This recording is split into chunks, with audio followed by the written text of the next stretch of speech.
10 आदमी खड़े होकर छाती पीट रहे हैं, हाय हाय हाय साहब ईरान को मार डाला, ईरान को मार डाला। अरे भाई इतना वो है तो चले जाओ ईरान। मैं उस डीएसपी साहब को बोलूंगा, ये मुल्क आपके बाप का नहीं है। और सुनो डीएसपी, तुम बिन्यामिन नेतन्याहू की जबान में बात कर रहे हो। नमस्कार, मेरा नाम है सौम्या खान और आप देख रही हैं न्यूज इंडिया का डिजिटल प्लेटफॉर्म। संभल में ईद को लेकर पुलिस प्रशासन सतर्क नजर आ रहा है। इसी को लेकर कोतवाली परिसर में पीस कमेटी की बैठक आयोजित की गई, जिसमें पुलिस और प्रशासनिक अधिकारियों के साथ शहर के गणमान्य लोग भी मौजूद रहे। बैठक में साफ तौर पर कहा गया कि अंतर्राष्ट्रीय मुद्दों को लेकर किसी भी तरह की नारेबाजी नहीं होनी चाहिए। उत्तर प्रदेश के संभल जिले में जो भी पुलिस अधिकारी आता है वो अपने बयानों और कार्रवाई को लेकर चर्चा में आ जाता है, चाहे वर्तमान एसपी कृष्ण कुमार बिश्नोई हो, पूर्व में सीओ रहे अनुज चौधरी हो या एसीपी श्रीचंद्र हो। अब सीओ सदर कुलदीप कुमार का बयान चर्चा में है। बीते गुरुवार को पीस कमेटी की बैठक के दौरान उन्होंने कहा कि ईरान इजराइल में हो रहे युद्ध के बीच यहां बहुत सारे लोगों को खुजली हो रही है, जिसे इससे ज्यादा दिक्कत हो रही है वो जहाज में बैठकर ईरान जाए और ईरान की तरफ से लड़ाई लड़कर वापस उसी जहाज में बैठकर वापस आ जाए। पहले आप उनका ये बयान सुनिए। बहुत सारे लोगों को ना उनको खुजली इस बात की मची है कि साहब झगड़ा तो हो रहा है ईरान के इजराइल के बीच में, और वो बीच में ना अपनी टंगड़ी घुसाए पड़े हैं। भाई अगर इतनी दिक्कत है तो आप बैठ जाओ जहाज में। जब जहाज लेने जा रहा है वहां ईरान में फंसे हुए भारतीयों को, तो जहाज में बैठ जाओ और चले जाओ और जाओ लड़ो ईरान की तरफ से, लौट के आ जाओ। लेकिन किसी दूसरे दो देशों के बीच में झगड़ा हो रहा है और उस झगड़े का अगर हमारे देश में कानून व्यवस्था पर कोई असर पड़ेगा तो हम फिर इलाज करेंगे बहुत बढ़िया वाला। कहीं पर किसी भी प्रकार का किसी नमाज में, अलविदा की नमाज में या जुमे की नमाज में कोई भी किसी प्रकार के किसी देश के विरोध में, किसी के विरोध में कोई स्लोगन, कोई पट्टी, कोई नारा ये नहीं होना चाहिए। हम हिंदुस्तानी हैं, हम भारतीय हैं, हम यहाँ सुकून से रह रहे हैं। दो देशों के बीच में, चार देशों के बीच में जो लड़ाई हो रही है वो उनके अपने अंतर्राष्ट्रीय मुद्दे हैं, वो जानेंगे उसके लिए। लेकिन कोई आदमी आए साहब 10 आदमी खड़े होकर छाती पीट रहे हैं, हाय हाय हाय साहब ईरान को मार डाला, ईरान को मार डाला। अरे भाई इतना वो है तो चले जाओ ईरान, इसको जाना।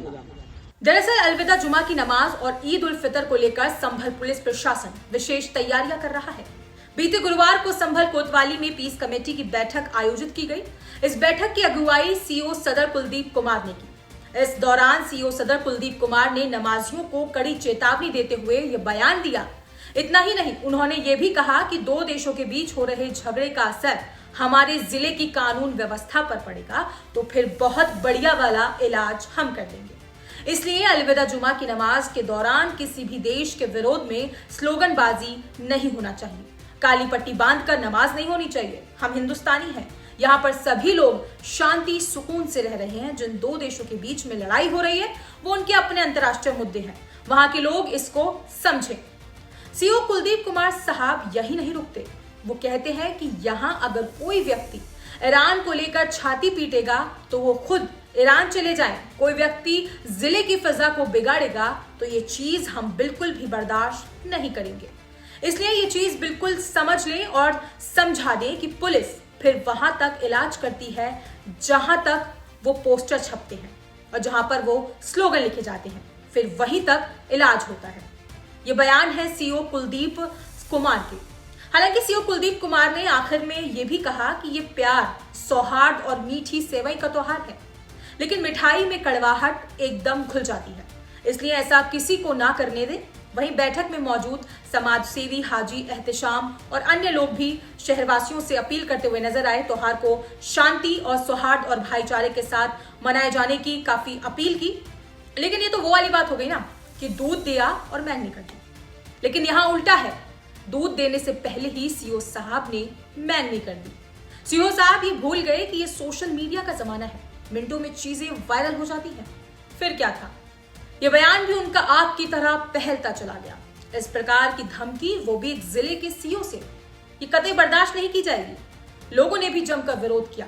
इतना ही नहीं, इसमें संभल सांसद जियाउर रहमान बर्क, शौकत अली, इकरा हसन और असदुद्दीन ओवैसी जैसे तमाम हस्तियों ने विरोध करते हुए अपना तर्क रखा।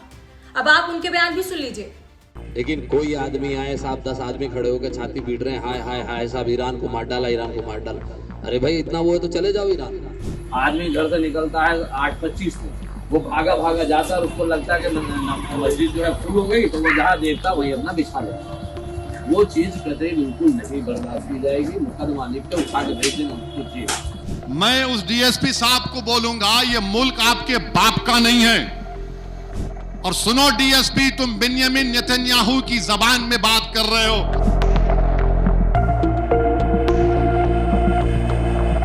संभल में कल एक वीडियो मैं भी देखा, एक डीएसपी साहब हैं, मुसलमानों को बिठाते हैं, मुसलमानों को बिठाकर बोलते हैं क्या जरूरत है तुम लोगों को, ईरान पे तुम लोग क्यों एहतजाज कर रहे, ईरान इजराइल अमेरिका की जंग हो रही, तुमको क्या करना है, तुम एहतजाज करेंगे तो हम तुमको सजा दे देंगे, तुम लोग रोड पे क्यों आके नमाज पढ़ते, बर्दाश्त नहीं किया जाएगा, जेल को भिजाया जाएगा, और अगर तुमको ज्यादा तकलीफ हो रही तो इंडिया से ईरान चले जाओ।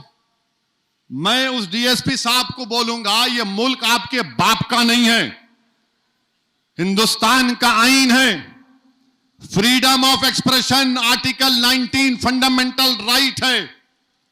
और सुनो डीएसपी, तुम बिन्यामिन नेतन्याहू की जबान में बात कर रहे हो।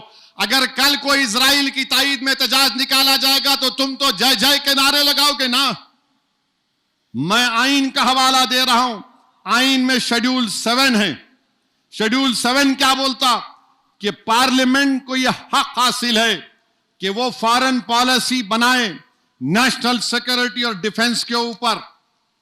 पार्लियामेंट क्यों है फिर, और हमारा अख्तियार है। अगर हम मोदी से पूछ रहे हैं कि तुम नेतन्याहू से मिलने क्यों गए ईरान पर 2 दिन हमला होने से पहले, आपके पेट में दर्द क्यों हो रहा है? मोदी क्यों गए थे? क्योंकि नेतन्याहू जो जहन्नम का कुत्ता है, जिसने 70,000 फलस्तीनियों का जेनोसाइड किया, वो पूरी बैनुल-अक़वामी सतह पर आइसोलेट हो चुका था, तो मोदी उसके लिए गए थे। और आपको मालूम, बैतुल मुक़द्दस मस्जिद अक़सा के करीब एक इंडिया हाउस है। 125 साल से वेस्टर्न यूपी का एक अंसारी परिवार उसका ख्याल रखता है, और उसकी खासियत यह है कि उसमें बोला जाता है कि बाबा फरीद गंजे शकर रहमतुल्लाह अलैह वहां पर आकर अपना 40 दिन का चिल्ला किए थे।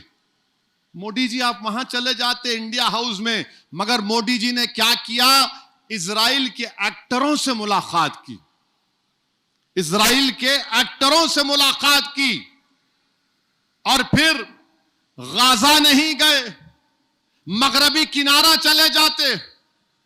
अरे वो नहीं तो नहीं, कम से कम तुम मस्जिद अक़सा जाकर देख लेते। मगर बिन्यामिन नेतन्याहू से मिलना था। और हमारे लिए बड़ी तौहीन की बात है कि इजराइल की पार्लियामेंट को नेसेट बोलते, वहां पर किसी को अवार्ड नहीं दिया गया, इनके पास कोई अवार्ड ही नहीं है, तो वहीं का वहीं एक अवार्ड बना दिए, हमारी पार्लियामेंट का अवार्ड हमारे वजीर आजम गले में पिना दिए। अब इन्हें खुश, मेरे को पिना दिए। अरे जरा तो सोचो, ये अवार्ड है ही नहीं, आपको खुश करने के लिए पहना दिए।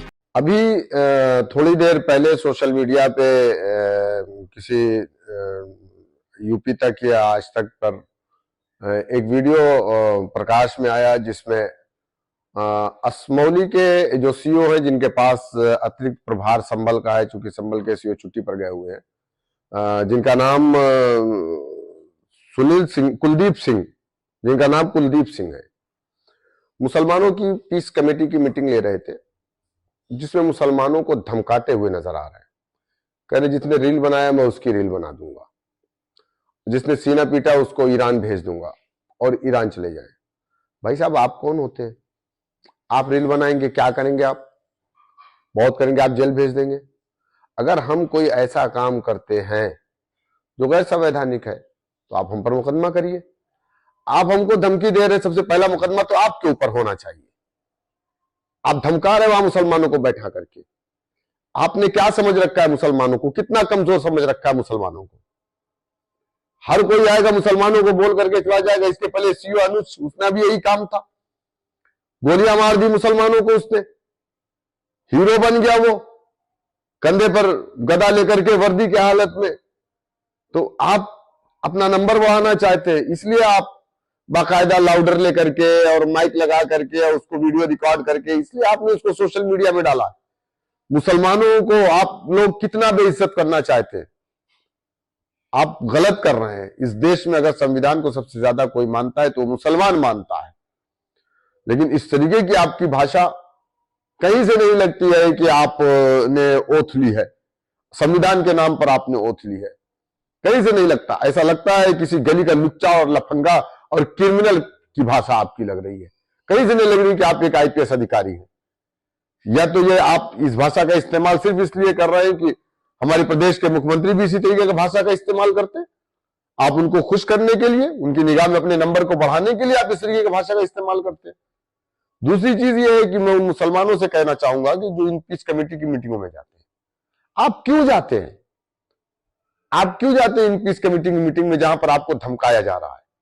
मत जाइए, ऐसी मीटिंगों का बहिष्कार करिए, ऐसे अधिकारियों का बहिष्कार करिए, ये बुलाए तो भी मत जाइए आप। इस देश में अगर कोई सबसे ज्यादा संविधान को मानता है तो मुसलमान मानता है।